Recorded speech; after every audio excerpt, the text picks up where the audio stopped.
हमारे समाज को, पेशेंट्स को, परिवार को मेडिकल स्टोर से बिना डॉक्टर के प्रिस्क्राइब दवाई नहीं लेनी चाहिए। रही बात पेन किलर की, जी जी, तो पेन किलर तो इतने खतरनाक होते हैं कि इनसे हमारी जो गुर्दे हैं जी वो तक फेल हो जाते हैं। क्लीनर हमने बेटी के गुजर जाने के बाद निर्णय लिया है कि हम अपनी क्लिनिक पर किसी से कोई भी फीस नहीं लेंगे। हमने अपना क्लिनिक धर्मार्थ बना दिया है। दोपहर में आए, कभी भी आए, हमसे निःशुल्क परामर्श लें। जो हमारी सेवा बनती है गरीबों के लिए हम करेंगे। मैं नाज़िम बेग अपने चैनल में सभी दर्शकों का स्वागत करता हूं। आप देख रहे हैं आपका अपना चैनल बिग न्यूज से भी। मेरे साथ निरंतर बने रहिए। दोस्तों, मैं आज आपके स्वास्थ्य की बात करूंगा।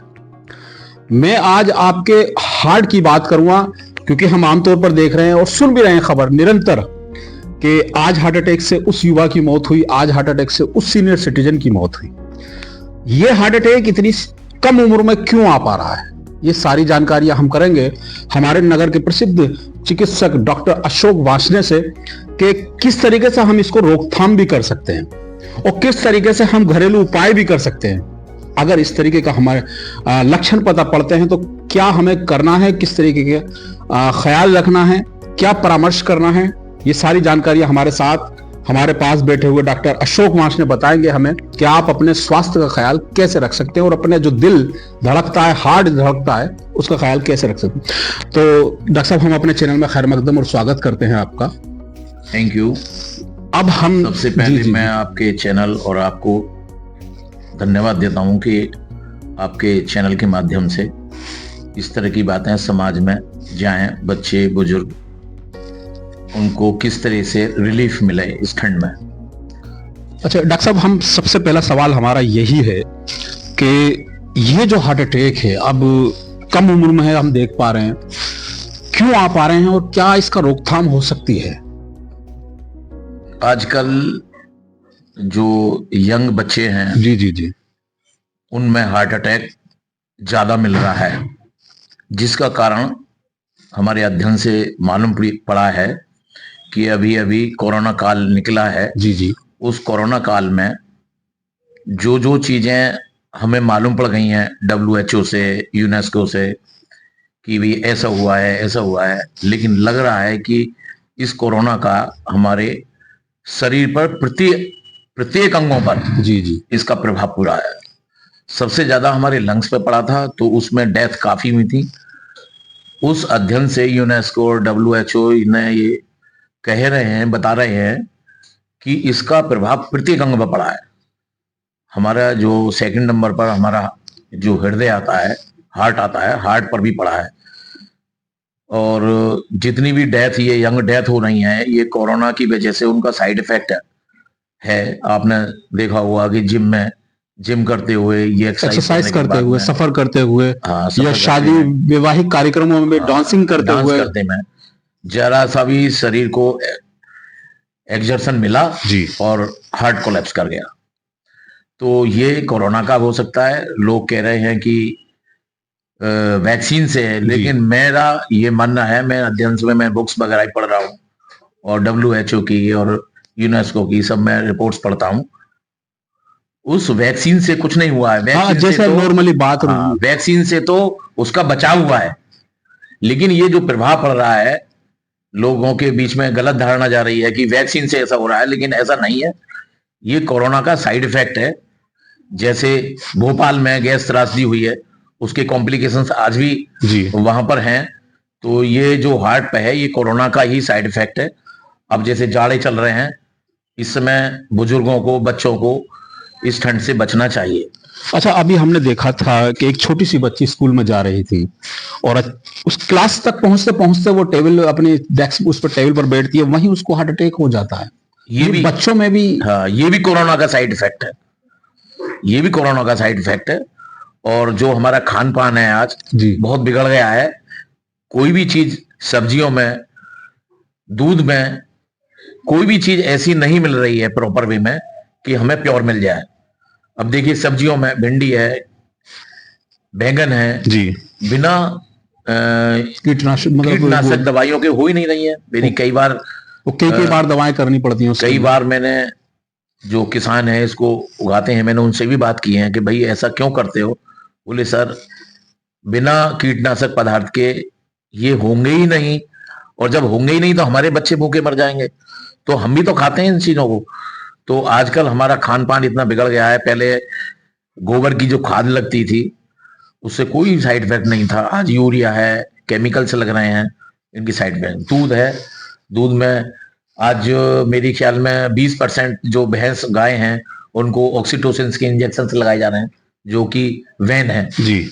और जब ऑक्सीटोसिन जब भैंस के दूध में आकर बच्चों को मिलेगा जी। तो हमारी बहन बेटियां जो बच्चियां हैं उन पर शरीर पर क्या प्रभाव पड़ेगा दूरगामी।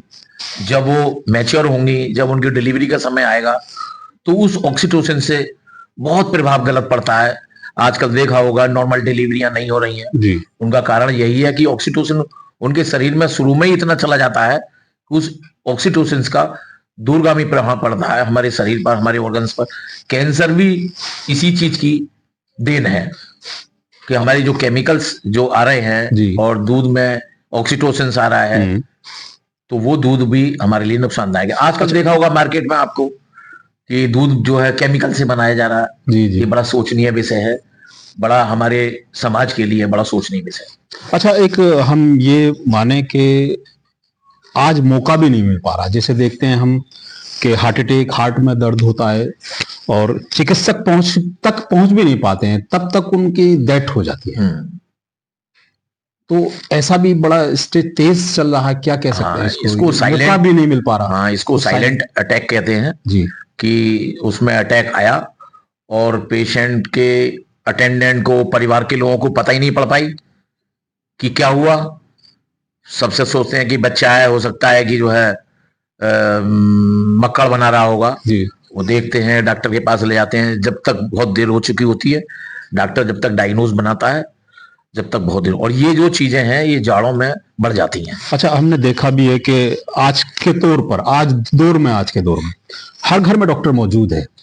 खासतौर से यूट्यूब पर भी आप डॉक्टर बन जाते हैं घर में। तो क्या उनको इस तरीके के जो हार्ट पेशेंट हैं उनके साथ इस तरीके का डॉक्टरी व्यवहार करना चाहिए? क्योंकि देखते हैं कि भाई नहीं पहले आप ये खा लीजिए, ये कर लीजिए, वो कर लीजिए, बहुत सारे जो होते हैं। यूट्यूब पर जो भी चीजें हैं वो 100% सही नहीं होती हैं। ये यूट्यूबर्स हैं, अपना एक्सपीरियंस बताते हैं, ना कि मेडिकली डॉक्टर का एक्सपीरियंस बताते हैं। जी जी। बहुत सी चीजें हैं यूट्यूब पर आती हैं किसी भी चीज के लिए, किसी भी बिजनेस के लिए, उसमें लोग यूट्यूबर्स कहते हैं ऐसा है वैसा है। ऐसा कुछ नहीं है। यूट्यूबर्स की बातों पर समाज को नहीं जाना चाहिए और डॉक्टर से, अपने जो हमारे रजिस्टर्ड चिकित्सक हैं उनसे ही सलाह मशवरा, चिकित्सक की परामर्श ली। अच्छा, एक और बात मैंने देखी, जैसे मेडिकल स्टोर पर हम जाते हैं, हमारे कोई किलर दर्द होता है तो हम उनसे कह देते हैं हमें कोई पेन किलर दे दीजिए। दर्द हमें पता नहीं है और हमें उसका इलाज पता नहीं है, लेकिन 1 रुपए या 2 रुपए की हम पेन किलर लेकर, जो कि हमारे हार्ट पे वो ज्यादा इफेक्ट करेगी, उसको हम ले लेते हैं, खा लेते हैं। रिलीफ तो हमें जरूर मिल जाता है, लेकिन उसके परिणाम क्या होते हैं डॉक्टर साहब? हमारे समाज को, पेशेंट्स को, परिवार को मेडिकल स्टोर से बिना डॉक्टर के प्रिस्क्राइब दवाई नहीं लेनी चाहिए। रही बात पेन किलर की, जी जी, तो पेन किलर तो इतने खतरनाक होते हैं कि इनसे हमारी जो गुर्दे हैं जी, वो तक फेल हो जाते हैं। हमारे पेशेंट्स को ये नहीं मालूम पड़ता है कि पेशेंट्स को अननेसेसरी दवाई, आज की देखा होगा कि जाड़ों में जोड़ों के दर्द ज्यादा होता जी है, जी। लोग मेडिकल स्टोर से दवाई ले लेकर खाते हैं। डॉक्टर को इस चीज का पता है कि ज्यादा पेन किलर चलाने से हमारे गुर्दे खराब हो जाएंगे, जी। तो वो पेशेंट को सलाह देता है कि आप पेशेंट को इतनी दवाई दर्द की ना लें, इसका उपचार कराएं, इसका डायग्नोज बनवाएं, क्यों हो रहा है, क्या हो रहा है, उसका निवारण करा के उसका ट्रीटमेंट लेना चाहिए। लेकिन मेडिकल स्टोर से पेशेंट्स को डायरेक्ट हम देखते हैं कि एक कोई भी दवाई नहीं लेनी चाहिए। एक पत्ता लेके चले गए, जैसे कह देते हैं 10 पैकेट 10 गोलियों का, जो कि गलत है। जो होगा तो हम खा लेंगे, जो कि गलत है। अच्छा, हम ये बात करें कि इस बीमारी का, हार्ट से संबंधी या किसी भी बीमारी का, अगर हम घरेलू खान पान पर ध्यान दें या घरेलू किस तरीके से एक्सरसाइज पर ध्यान दें, किस तरीके से इसको रोकथाम कर सकते हैं? रोकथाम यही है कि समय पर अपना उठें, समय पर आप हल्का योगा करें, जी। एक्सरसाइज करें, समय से खाएं, समय से अपना कार्य करें। खाने का एक नियम होना चाहिए कि समय पर अपना भोजन मिल जाए, हल्का फुल्का एक्सरसाइज हो जाए। जाड़े चल रहे हैं इस समय, बच्चों को, बूढ़ों को इस समय घर से नहीं निकलना चाहिए। रात को आप अपने यूरिनल के लिए उठें। बड़े बूढ़ों को विशेष मेरी सलाह है कि सिर पर कपड़ा अवश्य रखें, क्योंकि बहुत सौ के मकान है, कमरे से निकलते ही जब टॉयलेट के लिए जाते हैं, शौचालय के लिए जाते हैं, तो वो खुले में होता है। तो वो खुले में सिर नंगा ना करें, सिर पर कपड़ा रखें। एक साथ वो टेम्परेचर डिफरेंस होता है, उससे भी हमारी जो धमनियां हैं वो सिकुड़ जाती हैं, जिससे हार्ट अटैक के चांसेस बढ़ जाते हैं। अच्छा, हम देखते हैं जैसे वेडिंग सीजन शुरू होने वाला है, तो खान पान को लेकर भी कुछ लोग तो प्लेटें सजा के रखते हैं, सारा व्यंजन उसमें रख लेते हैं, और अधिक खाने की कोशिश करते हैं। तो क्या ये भी हमारे शरीर पर इफेक्ट करता है? जी, आज शादियों में इतने स्टॉल लगाए जाते हैं।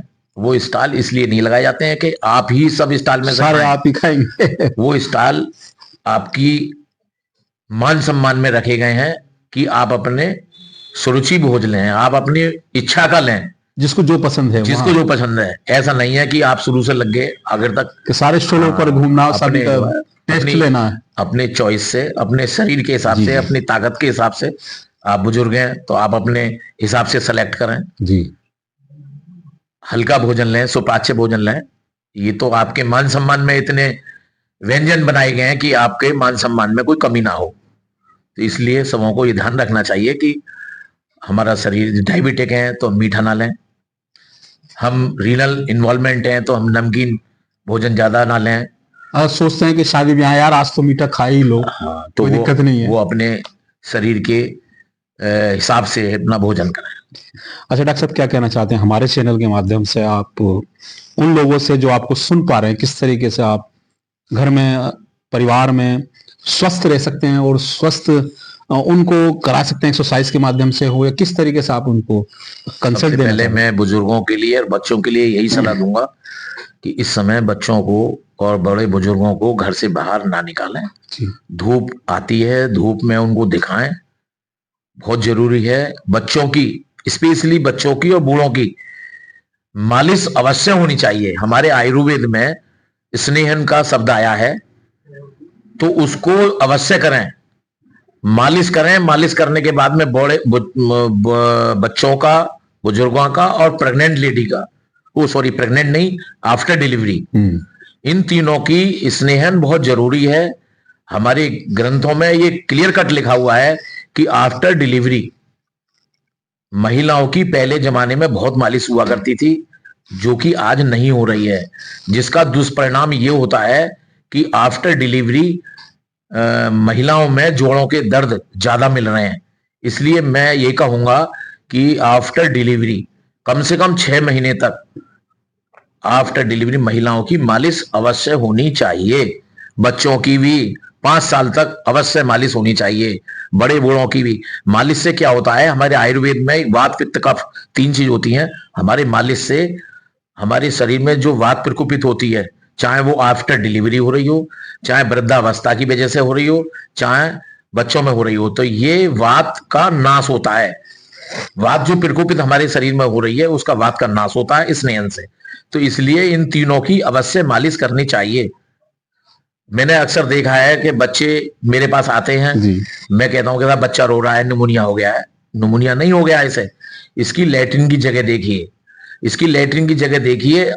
हमेशा जो बच्चे होंगे आपको 6 महीने के, 4 महीने के बच्चों की लैट्रिन की जगह लाल मिलेगी आपको। मैं बड़े बूढ़ों से, उनके माँ बापों से यही चाहूंगा कि बच्चों की लैट्रिन की जगह अवश्य देखते रहें डेली, क्योंकि 50% बच्चे जो रोते हैं, जो डॉक्टर के पास जाते हैं, वो लैट्रिन की जगह लाल होने की वजह से वो रोते हैं। उसका ट्रीटमेंट लें, उसको सरसों का तेल लगाएं, एंटी फंगल क्रीम लगाएं। आपको बच्चों के डॉक्टर के पास ले जाने की जरूरत ही नहीं पड़ेगी। आदि चीजों में बच्चे रोते इसीलिए कि कोई बड़ा तो अपने बता देता है कि मेरी लैट्रिन की जगह खुजली हो रही है, अपना कर लेता है, लेकिन बच्चा कैसे बताए? तो इसलिए मैं माँ बापों से निवेदन यही करूंगा कि लेटरिन की जगह जब बच्चों की मालिश हो तो लेटरिन की जगह भी सरसों का तेल लगा दिया जाए। चलिए डॉक्टर साहब, ये सारी बातें हो चुकी हैं, स्वास्थ्य की बात हो चुकी है। अब बात करेंगे उस क्षति की जो आपके साथ हुई थी, आपकी बेटी जिसको आप बड़ा लाड और बड़ा प्यार करा करते थे, वो आपके आज डॉक्टर साहब भावुक हो चुके हैं, क्योंकि मैंने उस पल से जोड़ दिया है, उस एहसास करा दिया उस वक्त का जो बेटी के साथ उन्होंने व्यतीत किया था। आज भावुक हो चुके हैं डॉक्टर साहब। हमारा ये इरादा बिल्कुल नहीं था, लेकिन हम भी चाहते हैं कि आपने जो उसके साथ पल व्यतीत किए थे बेटी के साथ, थोड़ा सा बताएं, क्योंकि आप उसके बाद एक नए रूप में आए हैं। आपने जो सेवा भाव लोगों की करते हैं, आप उस पल को भी याद करते हैं जो आपने बेटी के साथ किया था सेवा। हमारी पत्नी ने और हमने बेटी के गुजर जाने के बाद निर्णय लिया है कि हम अपनी क्लिनिक पर किसी से कोई भी फीस नहीं लेंगे। हमने अपना क्लिनिक धर्मार्थ बना दिया है। दोपहर में आए, कभी भी आए, हमसे निःशुल्क परामर्श लें। जो हमारी सेवा बनती है गरीबों के लिए हम करेंगे। डॉक्टर साहब, याद अब कभी बेटी की याद भी हो आती भी होगी? आती है। बेटी की याद तो ऐसा है कि कभी भी नहीं भूली जाएगी, लेकिन हम ये सोचते हैं कि बेटी को खुशी मिले। क्योंकि जब विदा करने की बात कर रही थी, आपने भी सोचा था कि लाड प्यार से विदा करेंगे, डोली में सजा के उसको भेजेंगे, लेकिन कहते हैं कि भगवान को कुछ और मंजूर था और भगवान ने उसको अपने पास बुला लिया। अब यही चाहते हैं कि उसकी जो दिवंगत आत्मा है उसको शांति मिले। उसके लिए हमें क्या करना चाहिए, हमें पति पत्नी ने हमने सोचा है कि भगवान ने हमें एक चिकित्सक बनाया है। जैसा भी बनाया है, मैं आयुर्वेदिक डॉक्टर हूं, मेरी वाइफ भी आयुर्वेदिक डॉक्टर है, तो हम उसकी दिवंगत आत्मा को शांति मिलती रहे, वो खुशी रहे, वो उसको सोचकर हमने क्लिनिक सोचा है कि ये हमारा जो चिकित्सा क्षेत्र है इसमें ही हम समाज की सेवा करें। जो भी जिस लायक भी हमें है, हमने अपने चिकित्सालय को धर्मार्थ बना दिया है। कभी भी यहाँ पर आए, हमसे निःशुल्क परामर्श लें। और हमने अपना लंच पीरियड भी खत्म कर दिया है कि जब सेवा करनी है तो सेवा ही करनी है। चलिए, हमारे साथ डॉक्टर साहब थे और बताया था कि अपनों को खोने का गम क्या होता है, क्योंकि मैंने अपना एक अजीज, अपना एक दिल का टुकड़ा खोया है। तो मैं चाहता हूं कि वाकई अपने स्वास्थ्य का ख्याल रखें। डॉक्टर साहब के माध्यम से डॉक्टर साहब ने बताया कि किस तरीके से आप अपने स्वास्थ्य को ख्याल रख सकते हैं। वाकई आप अपनों के लिए बहुत अजीज हैं और उनके लिए आप उनका परिवार हैं। तो बेशक आप किसी भी अवस्था में हो, डॉक्टर साहब ने यह भी बताया कि हम जिस दिन से हमारी बेटी हमसे विदा हुई, हमने छोड़ा है, स्वर्गवास हुआ है उसका, तभी से प्रण लिया है कि हम सेवा करते रहेंगे, निरंतर निःशुल्क सेवा करते रहेंगे, जिसके लिए उन्होंने लंच पीरियड भी खत्म कर दिया है। तो जो लोग डॉक्टर साहब से परामर्श करना चाहते हैं वो निसंकोच डॉक्टर साहब के पास आएं और बात करें अपने स्वास्थ्य की, बात करें अपने परिवार की। तो चलिए, हम चाहते हैं कि आप हमारे चैनल को सब्सक्राइब और लिंक को शेयर जरूर करें, जिससे कि जो आज डॉक्टर साहब से बात हुई है, हमारी जो शरीर के बारे में बताया है और जो अपनों से खोने के बारे में बताया है, वो शायद दूसरों तक पहुंचे, लोगों को सही रास्ता भी मिले। हम चाहते हैं आप हमारे चैनल को सब्सक्राइब और लिंक को शेयर जरूर करें। नमस्कार, खुदा हाफिज।